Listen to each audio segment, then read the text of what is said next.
This is Think Central Lesson 8.2, comparing length, area, and volume. I copied this page out of our Fat Cheetah book. The lesson's really about comparing one-dimensional objects, two-dimensional objects, and three-dimensional objects. You can see one-dimensional objects is recorded in length, and those are linear units. Area is recorded in square units, and volume is three-dimensional units. So spend a second looking at this page and becoming familiar with the terms. Thinking about this question, picture of a bathtub, you can see that the bathtub definitely has a length and a width and a height. So water is going to be measured, what unit of measurement you're going to use to fill up a bathtub. It's definitely going to be cubic units, because in order to fill it up you need cubes. So the correct answer here would be volume. And since it's length times width times height, how many dimensions do you need?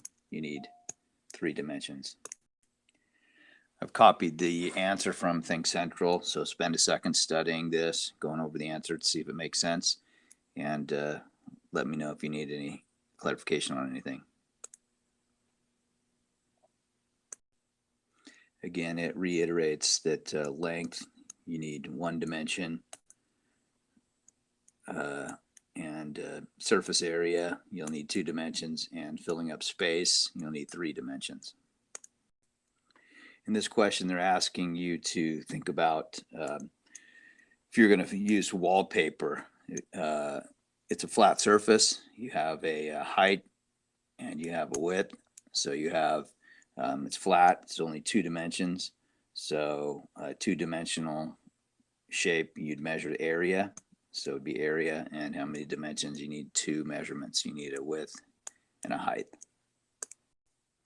For measuring a crate, it's obviously something that would hold something, so you have a length, a width, and a height, so that's 3 dimensions to get a cubic unit of measurement, and that would be volume and 3 degrees of measurement. On this, they're asking how long is a bike path. So linear measurement is just flat, and it's one way, or it's 2 ways, but it's just flat. It's only 1 dimension, so you're only measuring the length of a bike path, hence the word long. So it's length, and you're only going to have 1 measurement. They're saying that Soledad has a storage box. The box is 7.5 inches long, 5 3/4 inches wide, and 8 inches in height. So that is definitely asking about the volume of the box. But they're asking for, you want to measure the border of it, because she wants to run a border around the top. So it's just going to be around the top of the box. You're going to have a border, some sort of decoration. So you're going to need to determine the perimeter, because perimeter is the distance around. So in order to do that, you use the formula for perimeter, which is 2 times length plus 2 times width, or side plus side plus side plus side. So I multiplied 2 times 5 3/4, and I got 10 6/4, and 2 times 7.5, and I got 14 2/2. So now I'm going to simplify these mixed numbers, improper fractions, into regular mixed numbers.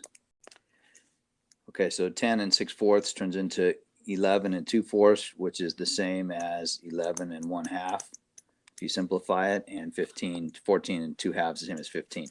So the total linear distance around the top of the box will be 26 1/2 inches, linear inches. Okay, this problem is a little bit complicated, and you have to use multi-steps. Melissa's stacking storage cubes in a crate. So there's a crate, and inside the crate are some cubes that she puts inside it. The volume of the crate is 768 cubic inches. If the storage cube has a length of 4 inches, how many storage cubes will fit in the crate? All right, first thing I'm going to do, I drew a picture of the crate. I know that it's an 8 by 12 bottom, and the volume, total volume is 768. So I know that length times width times height will equal 768. And I know the length and the width. So 8 by 12 times height will equal 768. So I multiplied those. 8 times 12 is 96. So I know 96 times the height is 768. I divided 768 by 96, and 96 goes in 768 8 times with no remainder. So I know the height of this crate is 8 inches.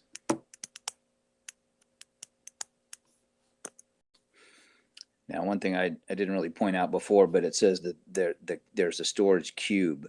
So a cube means that all sides are congruent or the same. It's a terrible cube, but and they all are 4 inches. So it's a 4 by 4 by 4 cube. So they're asking me how many cubes can fit in here. Well, if you look at that, half of 8 is 4, and half of 8 is 4. So 2 cubes will fit on the bottom, and then 12 is my width, so it will be a 4, 4, and 4. So on this bottom layer, if I kind of sketch it in, I'll end up with a 2 by 3 grid. That looks, something like from the top view, it looks like that. So there are 6 storage cubes on the first layer, and there'll be 6 on the second layer. So a total amount of cubes that will fit into this storage crate would be 12. And here's a better drawing of the individual cubes that fit inside that storage crate. Another way you could do the problem is you can figure out what is the volume of one of the cubes, and since it's a 4 by 4 by 4, that would give you a volume of 64 cubic inches, and then you can just see how many times 64 will go into 768. So dividing 768 by 64, you end up with 12. So that can also show you that there are 12 boxes that will fit inside the crate.